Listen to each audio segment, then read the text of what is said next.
All right, so here we have the front page of Blackboard, your course on Blackboard, and we're on the Start Here portion of Blackboard. And on this page you will find my office hours listed, so the times you can contact me, my office hour, and if you cannot meet me on Friday from 1:30 to 2:30, then feel free to send me an email requesting an appointment. I could either meet with you in person or over Zoom. Either of those two ways work just fine for me. But what I'm going to go through right now are these other two components here of the Start Here page. This you'll find your course syllabus, which we'll go through, and also here's the link for Top Hat, where you're going to do attendance, participation, and do your assignments. But first, let's go through the syllabus.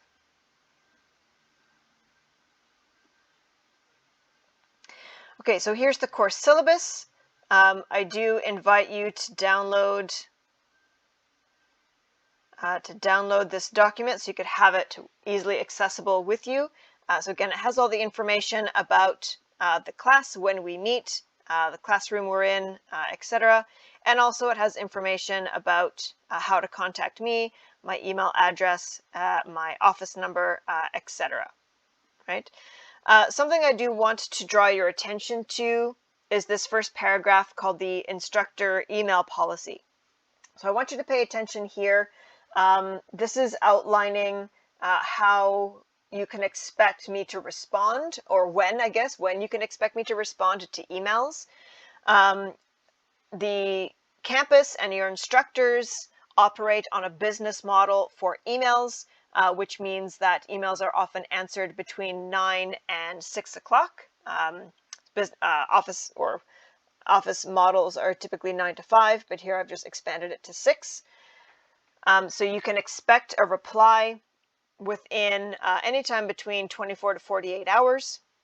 Always give us 48 hours, right? Because we might need some time to investigate your request. So we'll usually reply within 48 hours, Monday to Thursday, essentially. If you email us on a Friday, particularly if you send us an email late, so after 6 o'clock on a Friday, that means we won't necessarily receive it until the Monday following. So 9 o'clock on Monday, we might receive it, and then we might answer you 48 hours after receipt of that email. So this is just to inform you that if you're trying to contact us over the weekend, you might not get a hold of us. So this is particularly important if you have an assignment due on a Monday.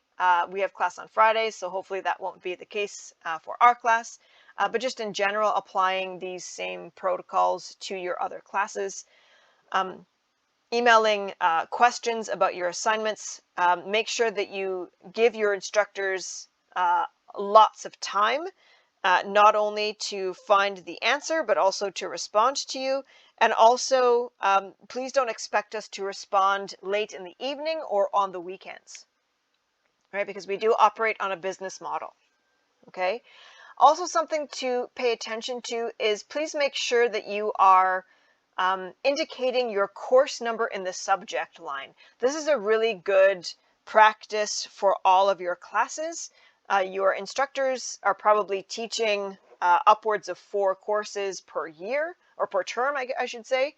And they might not know immediately which course your name is, or your email is pertaining to. So please put your course number in the subject line, just so we have an idea of what you're talking about. And always include your full name as it appears in Blackboard, and also your student number. So that's just notes about emails, how to expect instructor emails, and how to address your own emailing. So here I have try to create an email signature. that again includes your name, your student number, and your email address. We also prefer students use their Douglas College email addresses. Those email addresses are created and given to students because the institution requires that all communications between students and faculty and staff members exist on a server that's within the country where the institution resides, right? So things, email addresses like Gmail and Hotmail and other wider email addresses, they will have servers that are in the United States, right? And so the institution requires that the server housing the emails exist in Canada. So this is why you get a new email when you register for a Canadian university.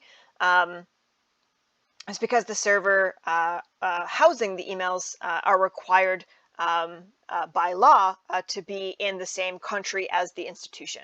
Okay, so make sure that you're using your Douglas College email for communication, and your instructors will always communicate with you using that Douglas College email address. So make sure you're checking that often, and in order to make sure that you're on top of our communication with you.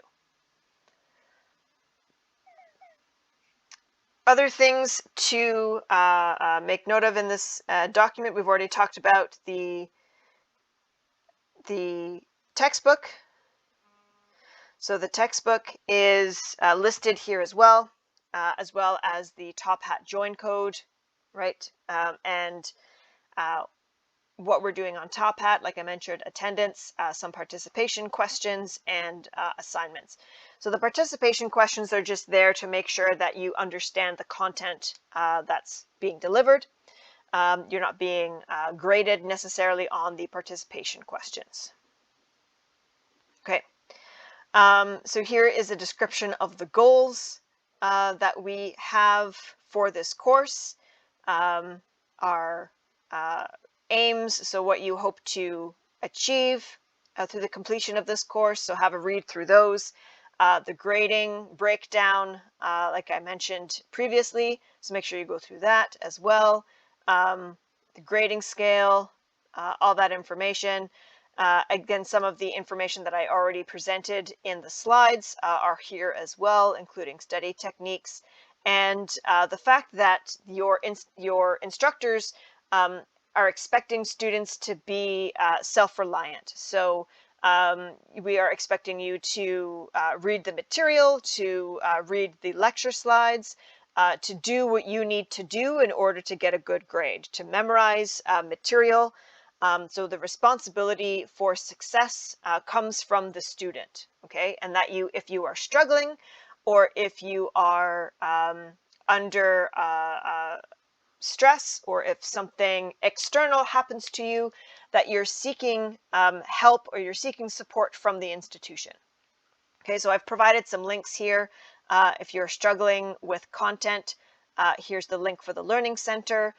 If you're struggling with interpersonal matters, there's a link to the counseling service, etc. So please access those resources. They're here to help you. And then those resources can communicate with me directly if you require extra time to complete assessments. Okay, so you don't find yourself in a situation where I will have to penalize you for being late, right? If the university is communicating with me that you require extra time because of issues that have been documented by the institution, then you can receive some forgiveness for incompletion of material, right?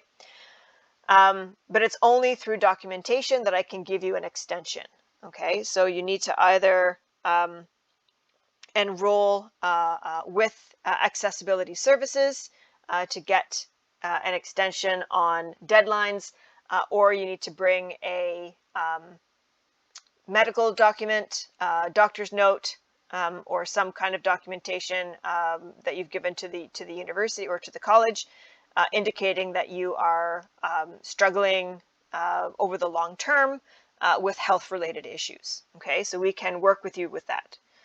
So these are just notes about extended absences and who to contact for that, so pay attention there. Same information that I presented earlier about wearing masks. I definitely encourage you to wear masks because I do want students to attend classes physically. I will not be recording classes. That being said, if you would like to audio record the class because you want to have a second listen to my lecture, you're welcome to do that. But also sort of keep in mind when we do discussions, right? We shouldn't be talking about anything too incriminating or something like that for other members of your cohort who may or may not want to be recorded audibly. I mean, if a student does not want to be recorded audibly, that's something that they can bring to my attention, and we can work with that. But we are not really discussing too much, and our discussions will largely be content related. So there shouldn't be an issue with recording lectures, but definitely any student who feels uncomfortable about that could definitely talk to me about it and we can address it.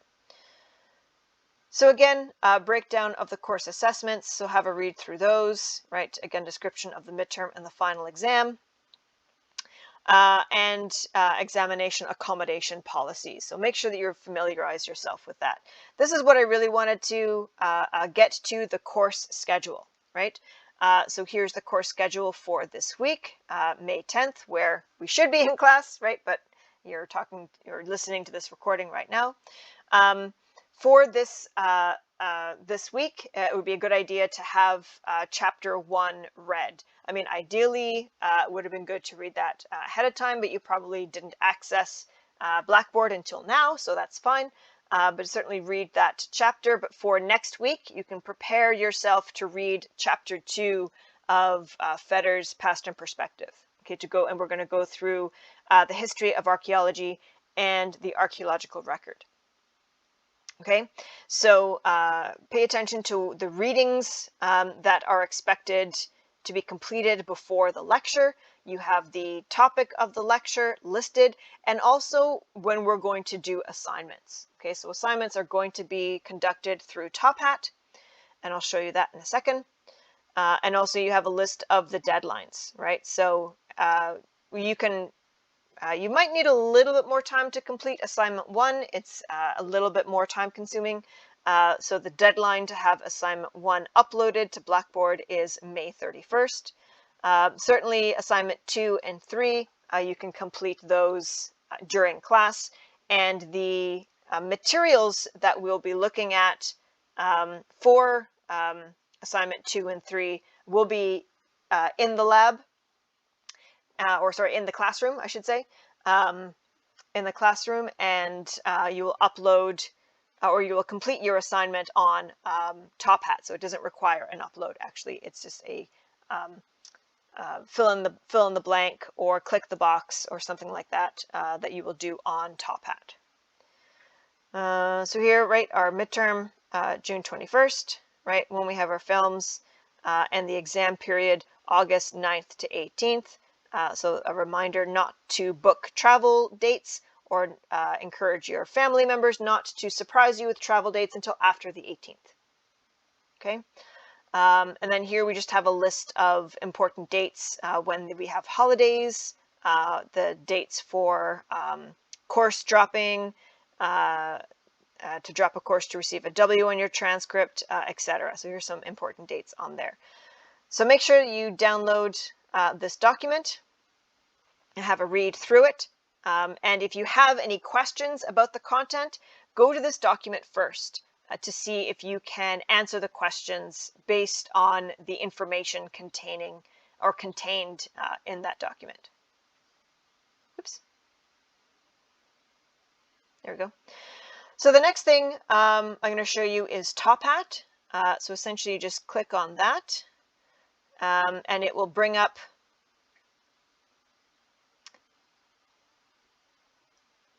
the login. So essentially you just type in the class, which is Douglas College, and then put your email. And again, it's your Douglas College email address.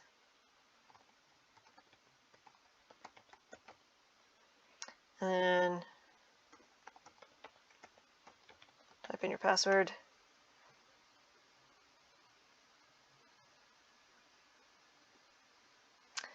And then you will click on coursework. I haven't actually added the assignments here yet, but when I do, they'll be listed on this coursework page. So you'll just find the assignments and complete them. You will also need to log in to Top Hat in order to input the attendance code. And you'll be able to do that once I open attendance. And essentially attendance will be open for the whole class. Anyone arriving late, I will write the attendance code on the whiteboard and you can just input it and then we'll have it open for anyone to use when they arrive.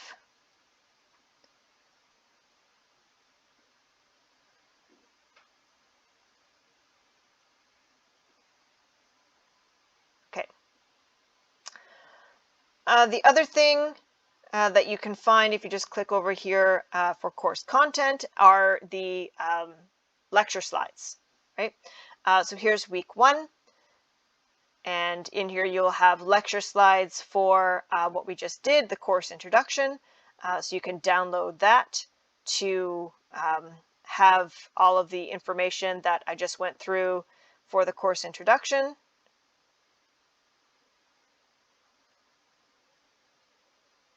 Kind of going in an odd format. They're going, so the slides are going down here. So the slides are numbered 1, 2, 3, and they go up here 4, 5, 6. I didn't notice that before. That's a little odd.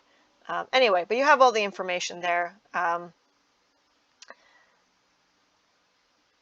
you can download.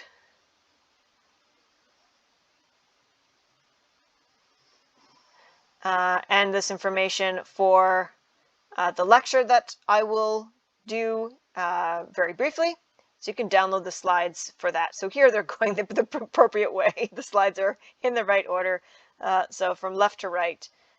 So you can download these slides here and then make notes on them as you watch the lecture on the first, well, as you watch the first lecture, I guess. And then, of course, all of your week folders will appear essentially at the end of Friday's class. The folder for next week should appear complete, right? So you'll have access to the lecture slides to get an idea of what will be talked about. And then, of course, make sure you're still coming to class so that you can ask any questions you might have or to take notes on anything that I might expand on from the lectures. And that's essentially it for Blackboard. I made a request for Blackboard Ultra, so you might see this format change into a Blackboard Ultra format, but the content of the information will still be accessible. So you will access the film questions from the course content section. So the film questions will be available in one of these folders, right? But the assignments will be available on Top Hat.